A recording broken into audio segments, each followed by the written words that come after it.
7 बच्चे। हमने अज्ञातवास पाठ पढ़ा था और उसके प्रश्न उत्तर लिखे थे। आज हम प्रतिज्ञा पूर्ति, क्या प्रतिज्ञा की गई थी कि 12 वर्ष का वनवास होगा और 1 वर्ष हम छिप कर रहेंगे। अगर उससे पहले तुम पहचाने गए तो फिर से आपको 12 वर्ष का वनवास और 1 वर्ष का ज्ञातवास भोगना पड़ेगा। तो पाठ का क्या नाम बताया? प्रतिज्ञा। प्रतिज्ञा होती पर्ण, पूर्ति होता पूरा करना, पर्ण को पूरा करना। द्रोण ने कहा, मालूम होता है यह तो अर्जुन ही आया है। जब ब्रहणलल्ला के वेश में अर्जुन ने युद्ध किया और उत्तर ने घोड़ों की राह संभाली तो द्रोणाचार्य समझ गए। मालूम होता है अर्थात ज्ञात होता है कि अर्जुन ही है। आचार्य की शंका होता संदेह और घबराहट दुर्योधन को ठीक न लगी। तभी कर्ण बोला, पांडव जुए के खेल में जब हार गए थे तो शर्त के अनुसार उन्हें 12 वर्ष का वनवास और 1 वर्ष अज्ञातवास में बिताना था। अज्ञातवास होता छिपकर रहना। अभी 13वां वर्ष पूरा नहीं हुआ है और अर्जुन हमारे सामने प्रकट हो गया है, तो डर किस बात का है?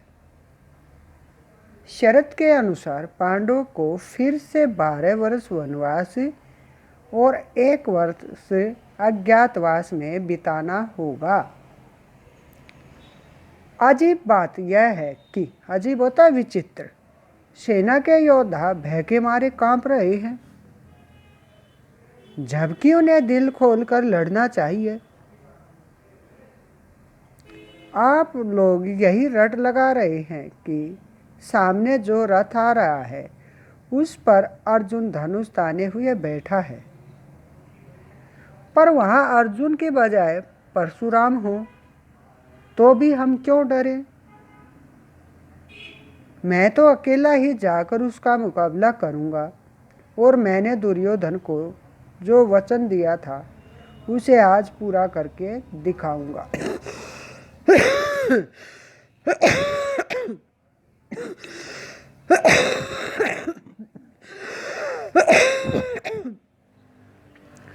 कर्ण को यों दम भरते हुए देखकर कृपाचार्य झल्लाकर बोले, कर्ण, झल्लाकर होता गुस्सा करके, कर्ण, मूर्खता की बातें न करो। हम सबको एक साथ मिलकर अर्जुन का मुकाबला करना होगा। यह सुनकर कर्ण को गुस्सा आया। वह बोला, आचार्य तो अर्जुन की प्रशंसा करते कभी थकते ही नहीं हैं। अर्जुन की शक्ति को बढ़ा चढ़ाकर बताने की इन्हें एक आदत सी पड़ गई है। न मालूम यह भय के कारण है या अर्जुन को अधिक प्यार करते हैं। इस कारण है, जो भी हो मैं अकेला ही डटा रहूँगा, क्योंकि कर्ण है श्रेष्ठ धनुर्धर थे, वे भी अर्जुन का मुकाबला कर सकते थे। जब कर्ण ने आचार्य की यूँ चुटकी ली तो कृपाचार्य के भांजे अश्वत्थामा से रहा न गया। अश्वत्थामा कौन था? कृपाचार्य का भांजा और द्रोणाचार्य का पुत्र। वह बोला, कर्ण, किया तुमने कुछ नहीं है और कोरी डिंगे मारने में समय गवा रहे हो। डिंगे मारने, बड़ाई करने में। इस प्रकार कौरव सेना के वीर आपस में वाद विवाद तथा झगड़ा करने लगे। यह देखकर भीष्म बड़े खिन्न हुए। खिन्न होता उदास होना, दुखी होना।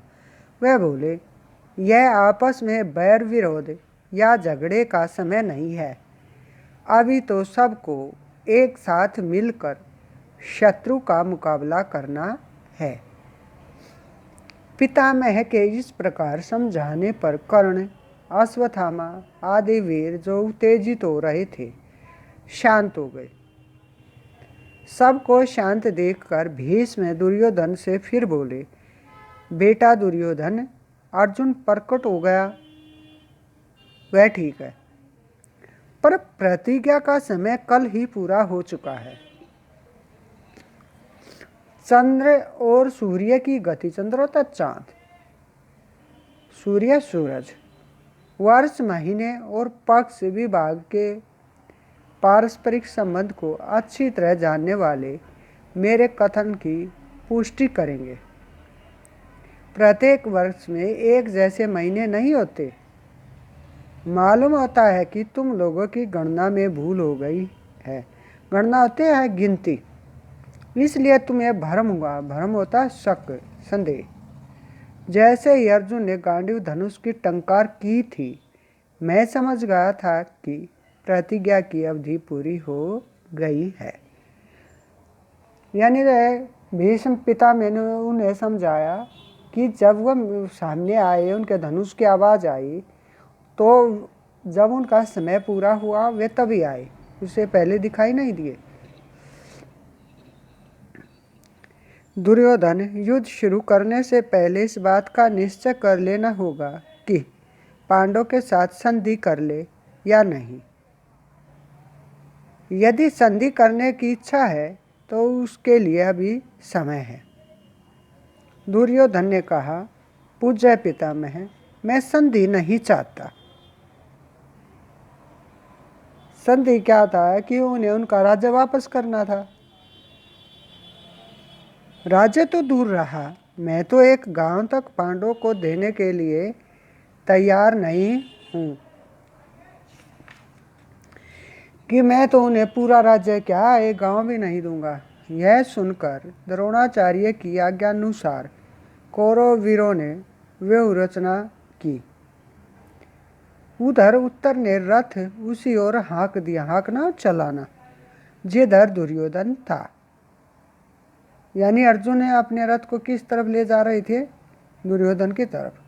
अर्जुन ने गांडीव पर चढ़ाकर दो दो बाण आचार्य द्रोण और पितामह भीष्म की ओर इस तरह छोड़े जो उनके चरणों में जाकर गिरे। क्यों छोड़े उनके चरणों की तरफ? क्योंकि वे चरण वंदना करना चाहते थे, उन्हें प्रणाम करना चाहते थे। इस प्रकार अपने बड़ों की वंदना करके अर्जुन ने दुर्योधन का पीछा किया।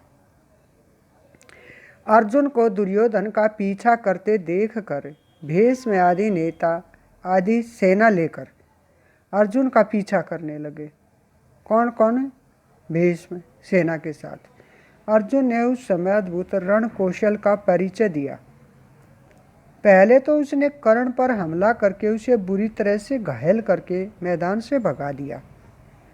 उसके बाद द्रोणाचार्य की बुरी गति होता है हालत होते देख कर अश्वत्थामा आगे बढ़ा और अर्जुन पर बाण बरसाने लगा। अर्जुन ने जरा सा होता थोड़ा सा हट कर द्रोणाचार्य को खिसक जाने का मौका दे दिया। खिसक जाना, चले जाने का मौका पाकर आचार्य जल्दी से खिसक गए। उनके चले जाने के बाद अर्जुन अब अश्वत्थामा पर टूट पड़ा। अश्वत्थामा कौन बताया था? द्रोणाचार्य का पुत्र। दोनों में भयानक युद्ध होता रहा। अंत में अश्वत्थामा को हार माननी पड़ी। कौन हार गए? अश्वत्थामा। उसके बाद कृपाचार्य की बारी आई और वह भी हार गए। यानी बारी बारी से एक एक आता रहा और हारता रहा। पांचों महारथी जब इस भांति परास्त हो गए, परास्त होता हारना, तो फिर सेना किसके बल पर टिकती? क्योंकि जो महारथी थे वे तो सब हार गए। सारी कौरव सेना को अर्जुन ने जल्दी ही तितर बितर कर दिया। तितर बितर करना, खदेड़ना या भगा देना। सैनिक अपनी जान बचाकर भाग खड़े हुए। इस बाती भीषण युद्ध करते हुए भी अर्जुन ने दुर्योधन का पीछा करना न छोड़ा। पांचों महारथियों द्वारा अर्जुन को एक साथ रोकने का प्रयत्न करने पर भी, प्रयत्न होता कोशिश करने पर भी उसे रोका न जा सका। अर्जुन आखिर दुर्योधन के निकट पहुंच ही गया। उसने दुर्योधन पर भीषण हमला कर दिया। दुर्योधन घायल हो गया और मैदान छोड़कर भाग खड़ा हुआ। भीष्म ने उससे कहा कि अब वापस हस्तिनापुर लौट चलना चाहिए। किसे कहा? दुर्योधन को। भीष्म की सलाह मानकर सारी सेना हार मानकर हस्तिनापुर की ओर लौट चली। इधर युद्ध से लौटते हुए अर्जुन ने कहा, उत्तर अपना रथ नगर की ओर ले चलो। तुम्हारी गायें छुड़ा ली गई है, शत्रु भी भाग खड़े हुए हैं। इस विजय का यश तुम्ही को मिलना चाहिए। किसे मिलना चाहिए? उत्तर को। इसलिए चंदन लगाकर और फूलों का हार पहनकर नगर में प्रवेश करना। अर्जुन ने उत्तर से क्या कहा कि ये जो कौरव सेना है भाग गई, हस्तिनापुर की तरफ वापस चली गई है और अब तुम्हारी विजय हुई है, गायें भी छुड़वा ली गई हैं। तो इस विजय का यश होता है बड़ाई, प्रशंसा तुम्हें ही मिलनी चाहिए। इसलिए तुम्हें चंदन लगा लो और फूलों का हार पहनकर नगर में प्रवेश करना। रास्ते में अर्जुन ने फिर से ब्रह्मला का वेश धारण कर लिया और राजकुमार उत्तर को रथ पर बैठाकर सारथी के स्थान पर खुद बैठ गया, ताकि ऐसा लगे कि यह तो सारथी ही था। उन्होंने विराट नगर की ओर कुछ दूतों को यह आज्ञा देकर भेज दिया कि जाकर घोषणा कर दो कि राजकुमार उत्तर की विजय हुई है। क्या घोषणा करवाई? कि राजकुमार उत्तर युद्ध जीतकर आ गए हैं। तो बच्चों, ये पाठ आपने ध्यानपूर्वक पढ़ना है। कल इसके प्रश्न उत्तर लिखवा दिए जाएंगे। धन्यवाद।